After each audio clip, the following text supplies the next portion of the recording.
A 737 is in trouble. The pilots blinded by rain. In the cabin, government officials and influential businessmen.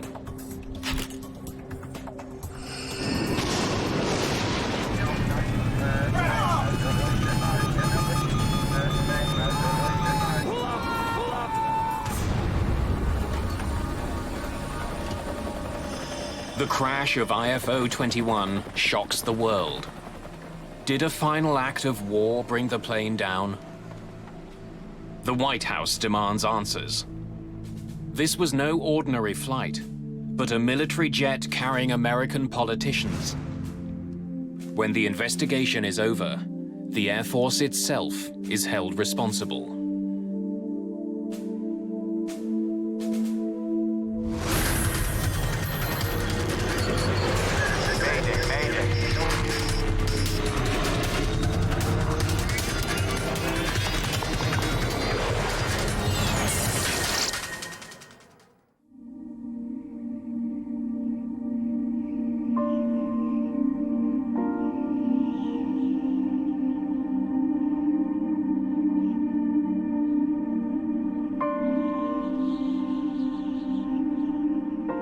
Wednesday, April the 3rd, 1996. A raw spring day near the city of Dubrovnik, Croatia. Rain pelts the runway at the city's airport. A small group of diplomats hurry through the storm, trying to keep dry. They're part of a delegation that's just touched down. Among them, the Croatian Prime Minister and the American ambassador to the region, Peter Galbraith. The flight into Dubrovnik was a scary flight. We couldn't see anything at all. At that point, I'd been ambassador to Croatia for nearly 3 years, and I'd done a lot of shuttle diplomacy, and it certainly was one of the most uncomfortable. The weather that made Galbraith's landing so bad isn't letting up. In fact, commercial flights into Dubrovnik have been cancelled. But the ambassador and the others aren't waiting for a commercial flight. They're here to greet IFO-21, a US Air Force jet on a delicate mission. The plane is a specially designed 737. The Air Force has a small fleet of these jets to transport high-profile guests around the world. The cabin has everything needed to do business and politics 10,000 meters in the sky. Today, the cabin is filled with what the military call DVs, Distinguished Visitors. This group is led by United States Secretary of Commerce, Ron Brown. Ron Brown was a very smooth, capable individual. He was a Washington insider. And he had all the skills that go with that. Brown is a star in the Democratic Party. I obviously will do everything that is He played an important role in getting Bill Clinton elected president. Under Clinton, Brown was appointed the first African-American Commerce Secretary in the country's history. The United States companies that are here today are eager to engage in dialogue with government and business leaders, and more importantly, to do business. Today, that job has taken Brown to one of the most troubled areas in the world.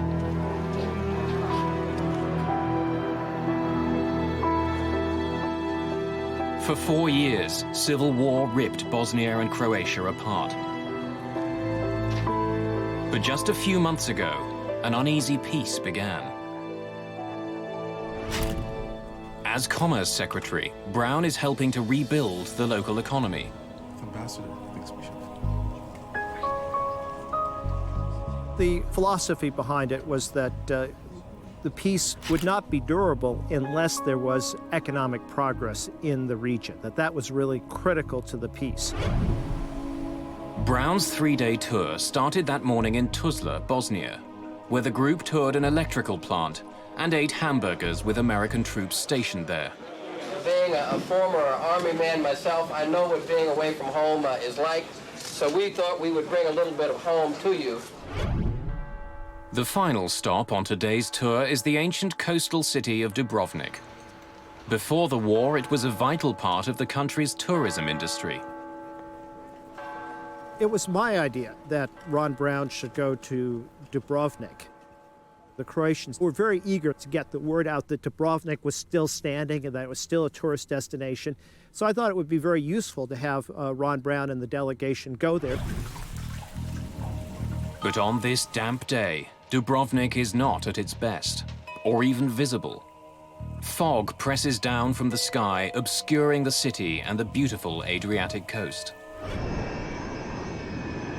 To the north of Dubrovnik flies IFO 21. Its pilot is Captain Ashley J. Davis. His colleagues call him AJ.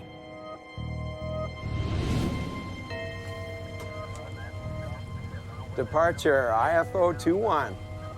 IFO 21. From the cockpit, Davis can see some clouds ahead that he wants to avoid. I'm left here just a couple of miles for a build-up. IFO 21, this is approved as requested. Climb and maintain flight level 160. Up to 160 now. IFO 21. It's 2 o'clock in the afternoon. AJ Davis and his crew have been on the go since dawn. While the cabin of this plane is built for comfort, the cockpit is virtually identical to a standard issue 737. AJ Davis grew up in Baton Rouge, Louisiana, and dreamed of being a pilot. He made it and has been on the front line of American military efforts.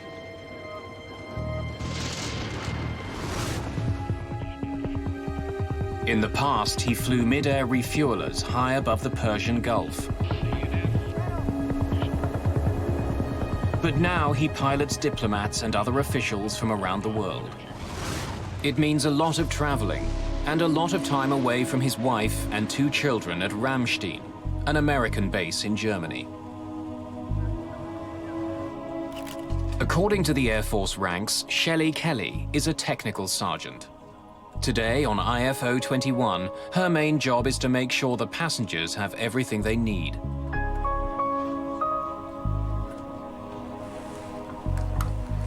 Mr. Secretary, something to eat. No, thank you. I was wondering how our time's The looking. diplomats are expecting to arrive in Dubrovnik by mid-afternoon, but they've been running late all day. I can check to find out for sure if you'd like. Yeah, thank you. Early would be good. As the plane nears Dubrovnik, AJ Davis calls the United States Air Force Weather Service for an update. Metro, IFO 21, how copy? Over. IFO 21, copy loud and clear. Weather for Lima Delta uniform as follows. Rain. Sky conditions 500, broken. That would be ceiling. How well do you copy? Metro, IFO 21, copies. Yeah, we've been in it all day. Are you expecting any changes in the weather? Pretty much continued rain, over. Copy, rain. Thanks for your help. So, let's see the sights of Dubrovnik. Only 4 months after a peace treaty was signed, the skies over this part of the world aren't guaranteed to be friendly. Planes are still required to fly in certain highly restricted lanes. While he's aware that there are flight restrictions, Davis has never flown in this part of the world before. As he nears the Croatian border, he gets an unexpected warning. IFO 21, this is Magic 51. Magic is the call sign for the peacekeeping airborne early warning aircraft that watches air corridors like a traffic cop. Be advised, you're leaving an approved corridor. Please reroute immediately. Davis isn't off course. He's flying the exact route he had planned. But without knowing it, Davis and his plane are flying out of approved airspace. They're flying into potentially dangerous Repeat, territory. You're leaving an approved corridor. Reroute. Roger, Magic. Our error, rerouting now to proper corridor. Over. The second time today. The approved corridors do change, and Davis and his crew should have been informed. To stay on an approved course, Davis will have to swing out to the west. It's an embarrassing situation that's going to cost them time. Shelley, AJ, we've been directed to reroute. We'll be arriving about 15 minutes late at Dubrovnik. Apologies to all back there.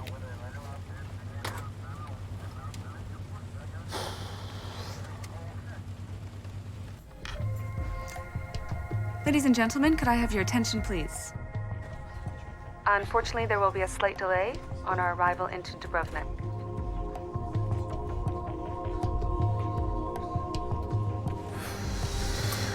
DVs aren't going to be happy at all. The weather ahead will probably slow us down even more. Outside his plane, the heavy rain continues to crash down. Flying toward an unfamiliar airport with a cabin full of businessmen and diplomats, Davis has a difficult task ahead. What happens to this plane and its passengers over the next several hours will capture the attention of the world.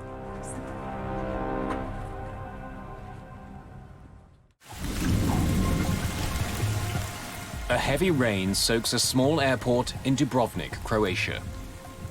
Headed towards it is a US Air Force 737 carrying 35 people on a trade mission. Leading the delegation, US Secretary of Commerce Ron Brown. We'll see which path the ambassador thinks we should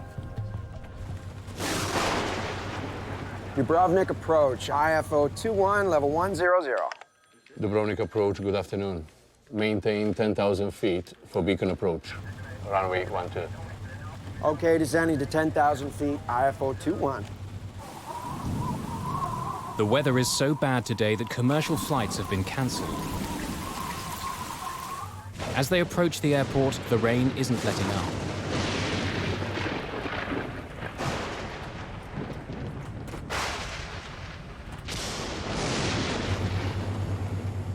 But the crew is dealing with more than just bad weather. The recent civil war has taken a heavy toll on Dubrovnik's airport. It had been closed for several years and is waiting for a new landing system. The airport was totally trashed by the Serbs who had taken over the airport during the '91 war. They really went out of their way for the destruction. They destroyed the instrument landing system. The new one was on order.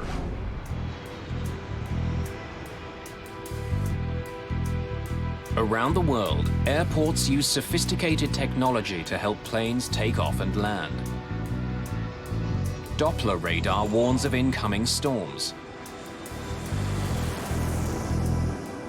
Glide slopes help pilots stay on course to land.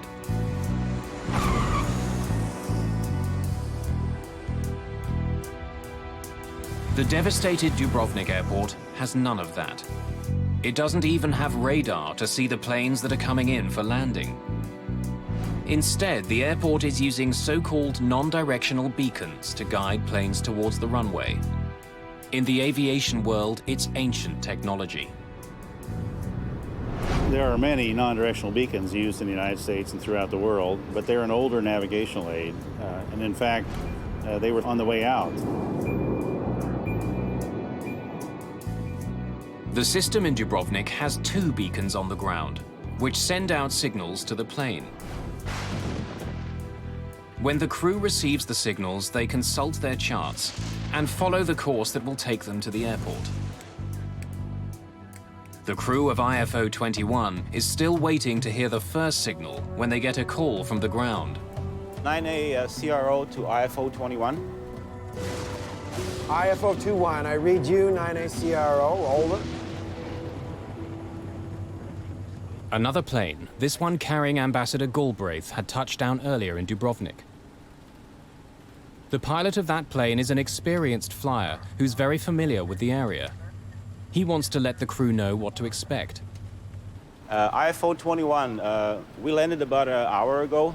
The weather was at minimum. Adjusting the wording to split if you have to execute the missed approach.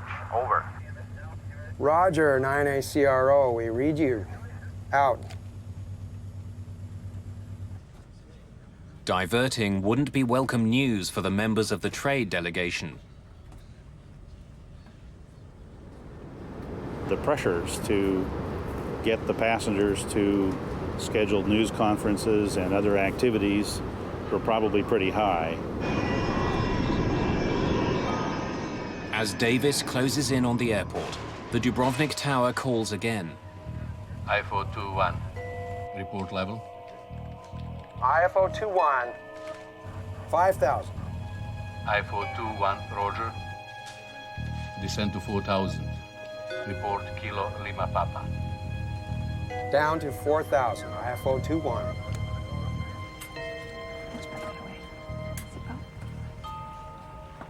Sir, I'm landing, thank you. Flying above the storm, the crew finally hears the radio signal from the first beacon. AH, at Kilo Lima Papa, we're tracking outbound at 119 degrees. 119 confirmed.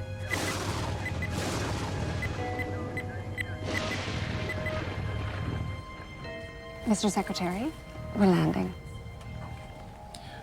We'll take this up later, Adam. It's not very broken up down there. I can't see through it. Tim? The clouds are thick. The crew can't see the ground. They have to trust their instruments as they descend through the storm. IFO 21. Sir, we are inside the locator, inbound. IFO 21, roger. Cleared for beacon approach. Runway is wet. IFO 21.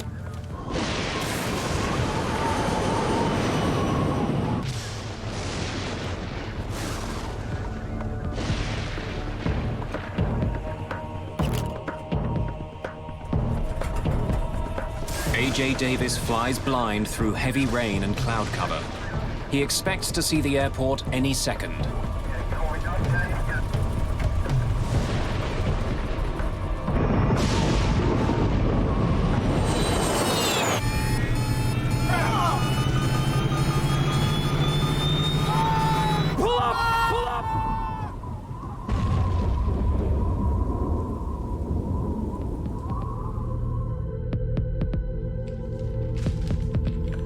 IFO 21, do you read? Just before 3 o'clock in the afternoon, Dubrovnik Tower loses all contact with IFO 21. IFO 21, Dubrovnik approach, do you read? IFO 21, do you read? Without approach radar to track the plane, controllers have no idea where it is. Perhaps the plane has diverted to another airport. IFO 21, do you read? But as the minutes stretch on with no word from the American plane, local controllers are taking no chances. Initiate emergency procedures. Near the end of our shift, we heard about the possibility of a missing plane. We didn't know who was on the plane. We had no details about the flight. For situations like this, there is a certain procedure, and we just waited for more information. Peter Galbraith is waiting at the airport with Croatia's Prime Minister.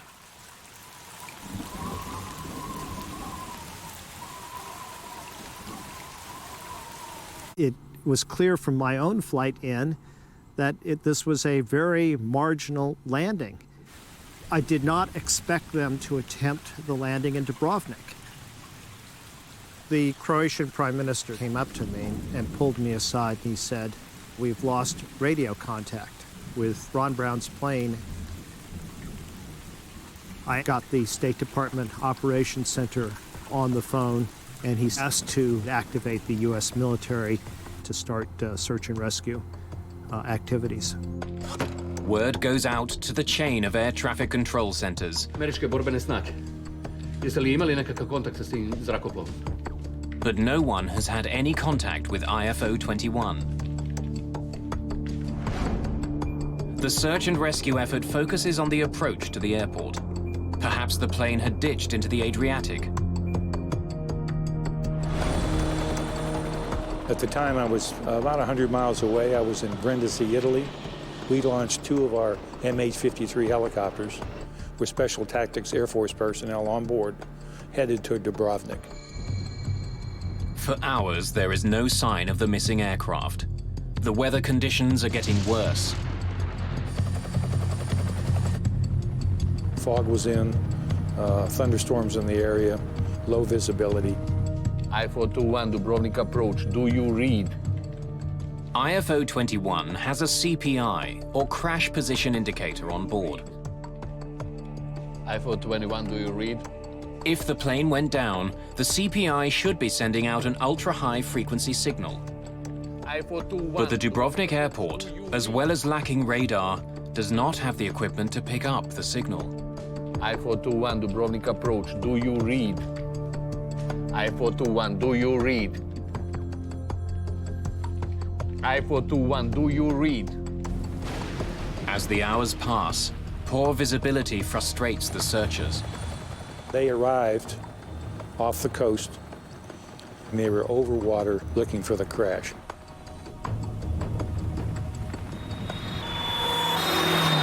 Hours after the plane disappears, police respond to a tip. A local villager has seen something on the hill above his house. It's a long way from the coast where the search is concentrated.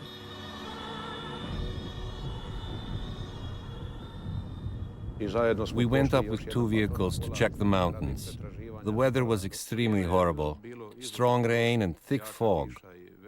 So we went on foot for about an hour up that mountain. Then we came close. It's almost 7:30 at night, 4.5 hours after the crew called for clearance to land. The crash of IFO 21 is finally confirmed.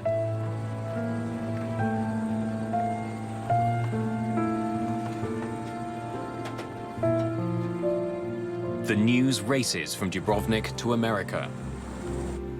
The crash site has been reached by Croatian police, and I've just received word that there's also a Croatian doctor on the scene. The tail section is the only substantial piece of IFO 21 that's left. Debris and bodies are scattered across the mountain.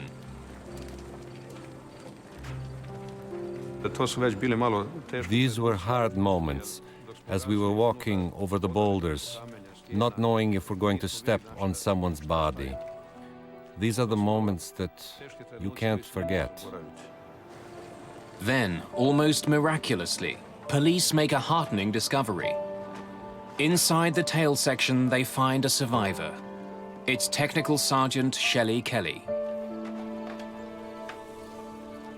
As we arrived at the tail section, one policeman went inside and found the body of a stewardess, and he tried to help. That was our hope. We wanted to help. We wanted to save every life, and hers was our chance. We were counting on it.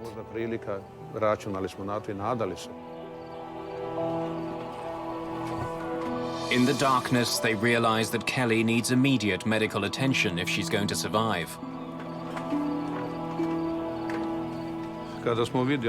When I realized that there was no one to help, I radioed the police central station in Dubrovnik and got them the location of the crash site. By then, it was completely dark.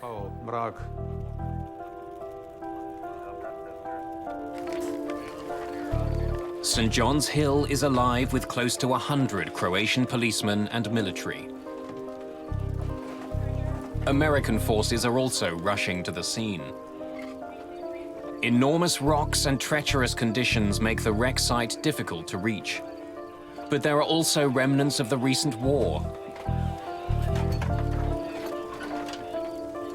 Mike Canavan is in charge of the U.S. crash recovery operation. I met a Croatian major. He told me that he was going to be the guide that would take us up to the top of the mountain. And at that time, he happened to mention that there were several minefields between where we were and the crash site. It takes almost 2 hours for Canavan to finally make it up the rocky hill. We had been walking for some time, and it was very dark. And all of a sudden, I saw something that was darker, and I didn't know what it was. And I reached out, and it was an aircraft engine. On top of the hill, the weather is making it impossible for helicopters to land. Emergency workers can't wait for the weather to clear.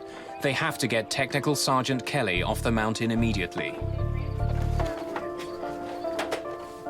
She has a broken spine and other severe injuries. But if she can be kept alive, rescuers hope she can shed some light on what went wrong.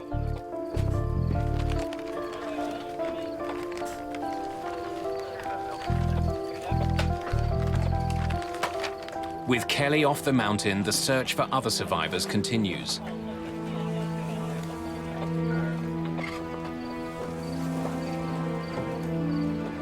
Finally, in the darkness, rescue workers find the body of Ron Brown, the U.S. Commerce Secretary. In fact, as rescuers continue to comb the hillside, all they find are bodies. A.J. Davis and the rest of the crew were probably killed instantly. All the other members of the trade delegation are also killed.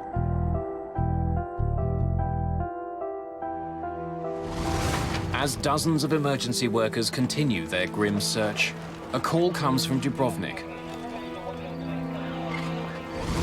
Technical Sergeant Shelley Kelly is pronounced dead in the ambulance en route to hospital. No one has survived the crash of IFO 21. A grim spring rain hammers down on the mountains of Croatia. Near the Dubrovnik airport, a 737 has crashed. The jet was an American Air Force's plane on a trade mission through the region. Police and members of the military have searched for survivors, but all 35 people who were on the flight are now dead.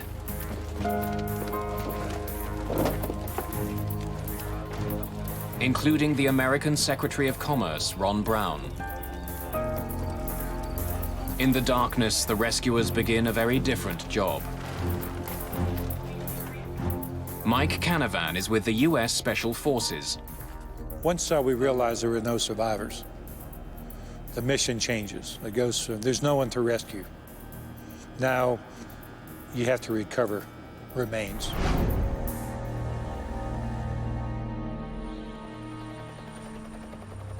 By dawn, the weather has improved. Peter Galbraith gets his first glimpse of the crash site.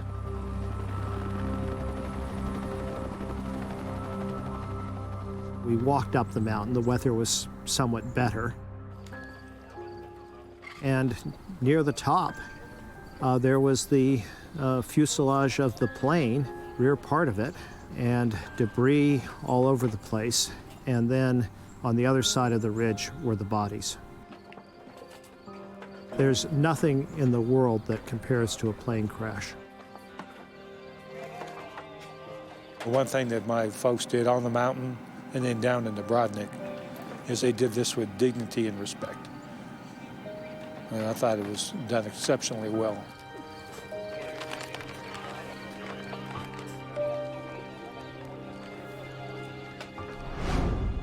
Ladies and gentlemen, the Vice President and the First Lady and the members of Cabinet and I wanted to come here to be with the employees of the Commerce Department at this very difficult hour. Hillary and I have just come from Ron Brown's home, visiting with Alma and Michael and their family and friends who are there. As the truth sets in, the hard questions begin. How had a specially redesigned U.S. Air Force 737 crashed on a hillside in Croatia? Was it simply bad weather? Or in a war-ravaged part of the world, was there another cause?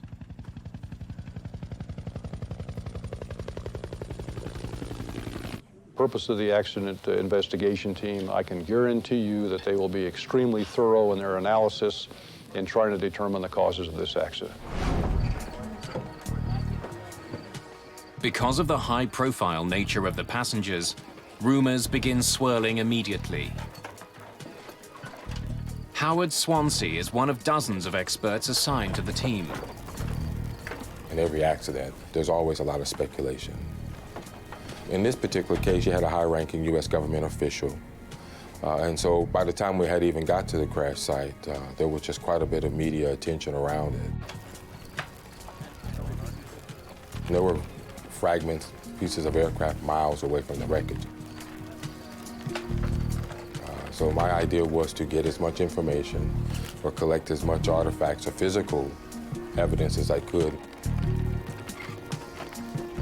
Right from the start, the investigation team is at a disadvantage. They discover that there's no cockpit voice recorder or flight data recorder on the plane. What's standard for passenger jets is not required in the Air Force. I had assumed that the Air Force and these VIP flights had higher safety standards than commercial flights. And so I was really shocked to learn that the standards were generally lower than those for commercial aviation. Without the standard tools, investigators can't afford to overlook anything.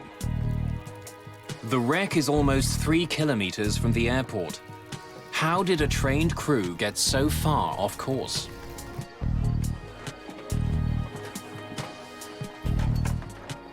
As Swansea examines the wreckage, Nelson Spornheimer is brought in to look at other evidence.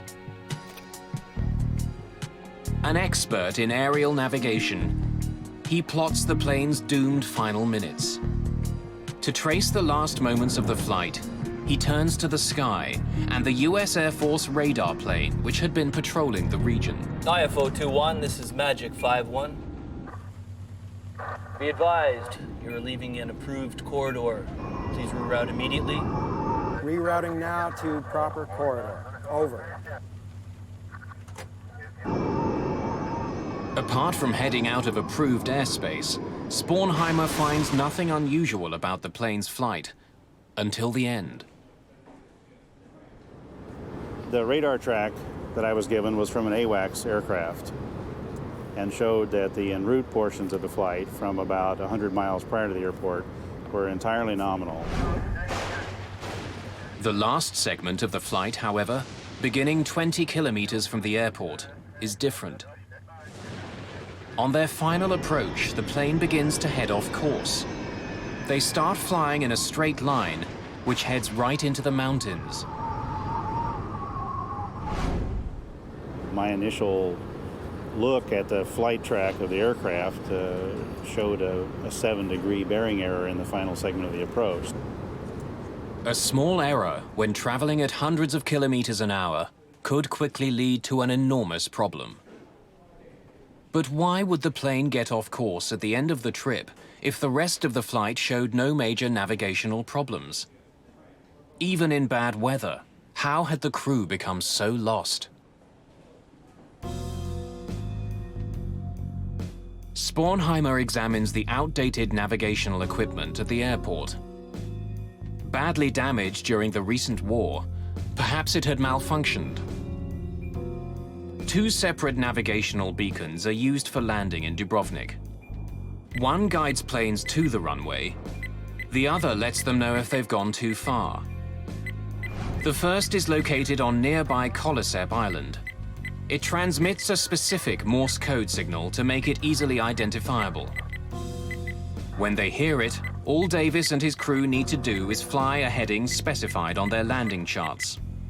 If they do, they should eventually arrive at the airport. The second beacon is located at the airport itself. It's a fail-safe device. If the crew hears the beacon before they see the airport, they have to declare a missed approach and circle around to try landing again. In fact, the plane that brought Peter Galbraith to Dubrovnik just minutes before IFO-21 only landed on its second attempt. IFO-21, I read you, 9ACRO, over. Suggesting the verdict to Split if you have to execute the missed approach. over. Roger, 9ACRO, we read you. Out. But after studying the equipment, Spornheimer doesn't believe it played a role in the crash. Both the non-directional beacons were found to be operating normally by flight tests within a few days after the accident. There are bizarre rumors of an even more sinister theory. Perhaps Davis was following a decoy beacon put in the mountains on purpose. In a troubled region, was this an attack on the trade mission?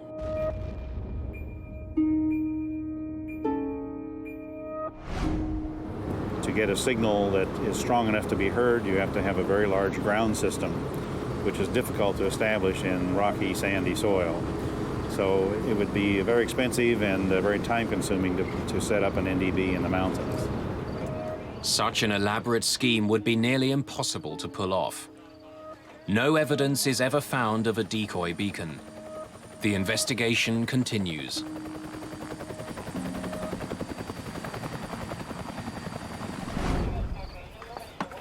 In the wreckage of the Air Force flight, investigators discover an important piece of the puzzle.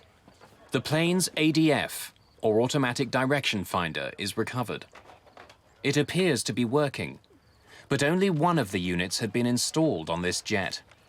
To perform a proper landing in Dubrovnik, a plane requires 2 ADFs.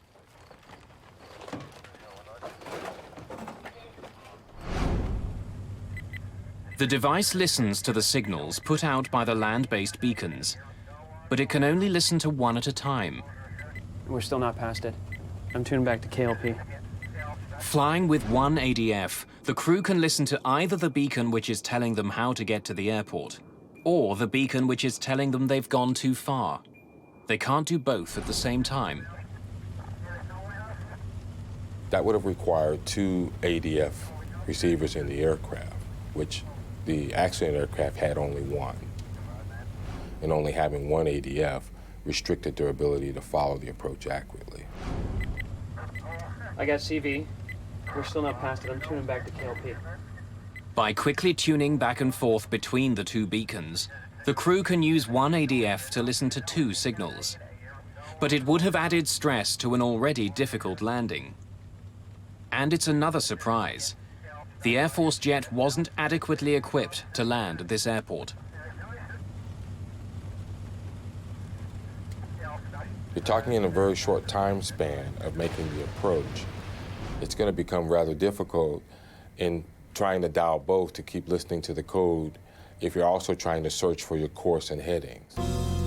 As he continues to study the path that IFO 21 took, Nelson Spornheimer focuses on an S-shaped curve in the plane's flight.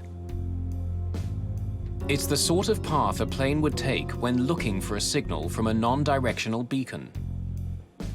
But just when the crew should be looking for the beacon signal, the S-turns disappear.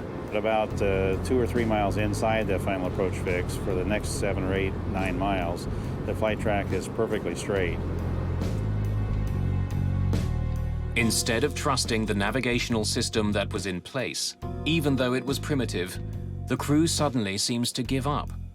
And Spornheimer thinks he knows why. Fighting heavy rain and hampered by a single direction finder, Spornheimer believes the crew resorted to another, even older piece of technology to find the runway, something called INS, or Inertial Navigation System. An INS system uses gyroscopes to maintain an awareness of how much the airplane turns and banks. After entering a specific geographical position at the beginning of a flight, an inertial navigation system tracks all the turns a plane makes. It's a self-contained system on the aircraft. But there is a potentially enormous problem. If the gyroscopes don't perfectly calculate every single maneuver of the plane, a pilot can be off course.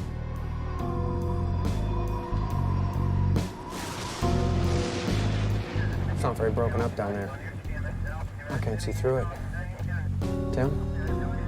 The crew might have thought that switching to this system would help them find their way. But in this case, it might have put the plane dangerously off course.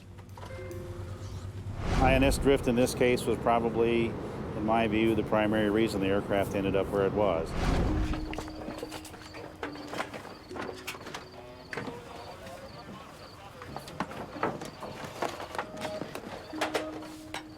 Investigator Howard Swansea examines the Jeppson approach chart the crew was using as they attempted to land. Hampered by poor visibility and relying on the inertial navigation system, their charts would have been a key aid. But when he takes a closer look at it, he notices something peculiar. A key figure, the minimum descent altitude, isn't accurate. The minimum descent altitude is the height where pilots must be able to see the airport. If you can't see it at that height, you have to abort the landing. Each country has the responsibility of developing these procedures and then publishing information so that other nationalities as well as their own air crews can fly those approach procedures. Swansea discovers that the minimum descent altitude on the chart doesn't meet American aviation standards. Given the mountainous terrain, it should have been more than 2,800 feet. But the chart the crew was using said it was just over 2,100 feet. It means that the crew could have flown almost 700 feet lower than experts in the US thought was safe without having to abort the landing. Combined with the other problems the crew was dealing with, the non-standard chart sealed their fate. Struggling to find the airport, they were straining to see through the clouds, assuming they were still safely above the mountains.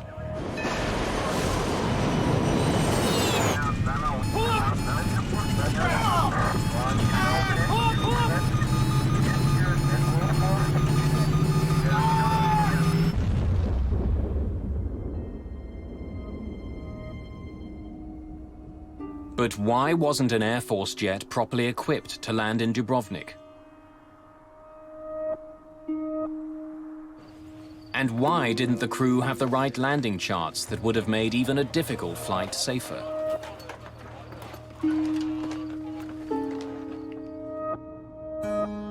The answers are found at an American military base in Germany, with some of the most senior members of the Air Force.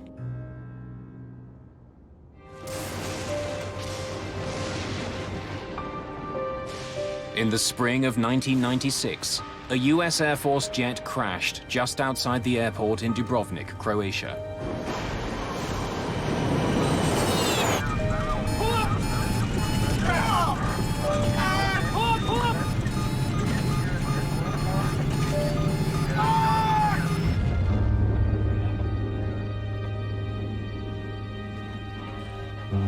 None of the 35 people on board IFO-21 survived.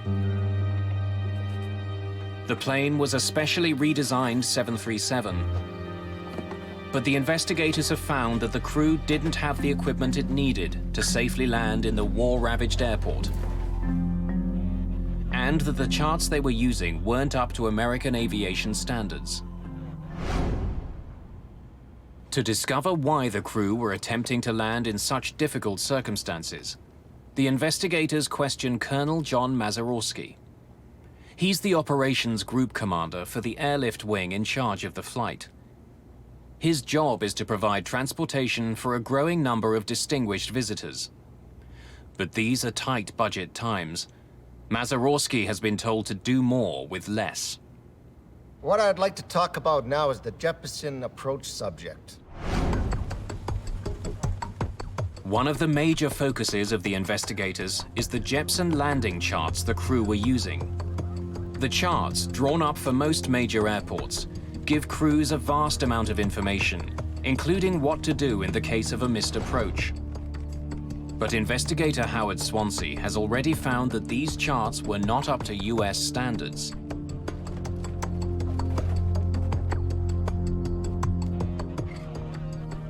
The Air Force had a directive that required all procedures in foreign countries to have gone through a U.S. or their evaluation process prior to an Air Force crew being able to fly that approach. Landing at the Dubrovnik airport had not been approved. The Jeppesen landing charts that did exist for the airport had not been reviewed. It's the reason that Howard Swansea found a difference between what the charts said and what was considered safe by the Defense Department.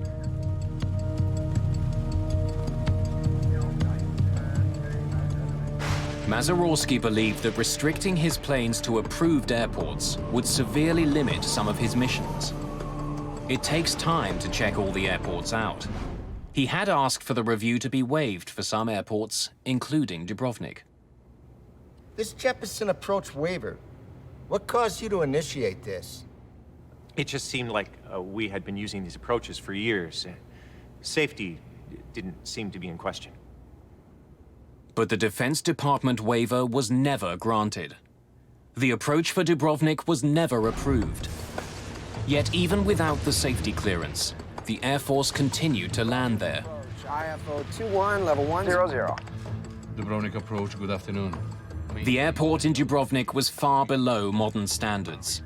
The charts used to land there hadn't been checked by the Department of Defense. Nevertheless, senior Air Force officials had decided to permit landing at Dubrovnik and other airports they were flying into. In fact, none of them have been approved in this time frame. Not to my knowledge, sir. No.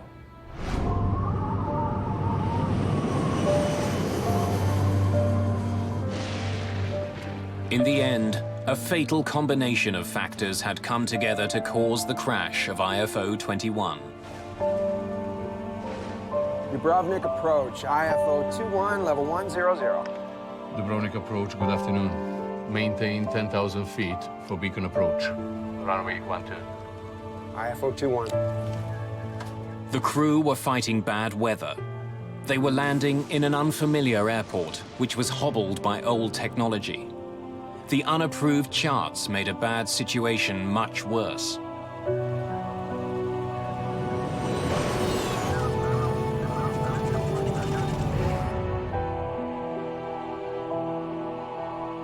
After an investigation involving nearly 150 interviews, the final report on the crash of IFO 21 exceeds 7,000 pages.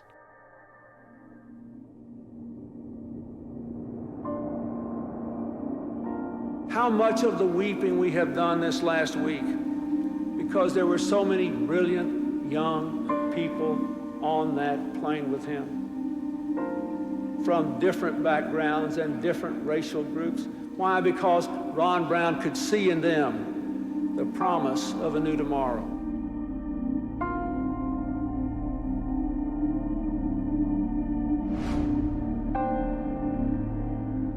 The results of the investigation fault several individuals and institutions. Dubrovnik Airport is singled out for an improperly designed instrument approach procedure.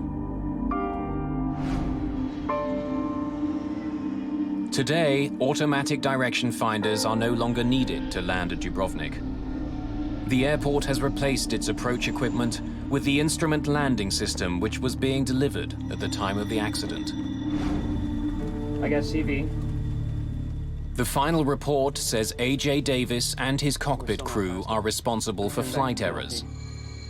And, like a bullet piercing the heart of Air Force operations, leading military figures are blamed for a failure of command. In the aftermath of the report, 2 senior members of the Air Force are relieved of their posts. The Air Force severely reprimands Colonel John Mazurowski for dereliction of duty. He is demoted and eventually retires as a major. 13 other officers are also singled out for their roles in connection with the crash. The Air Force also changed the way it did business. All military aircraft were ordered to carry flight data recorders and cockpit voice recorders. No aircraft is allowed to fly into an airport without approval from the Department of Defense, not even for high-ranking diplomats. IFO 21. Sir, we are inside the locator, inbound. IFO 21, roger. Cleared for beacon approach. Runway is 12. IFO 21.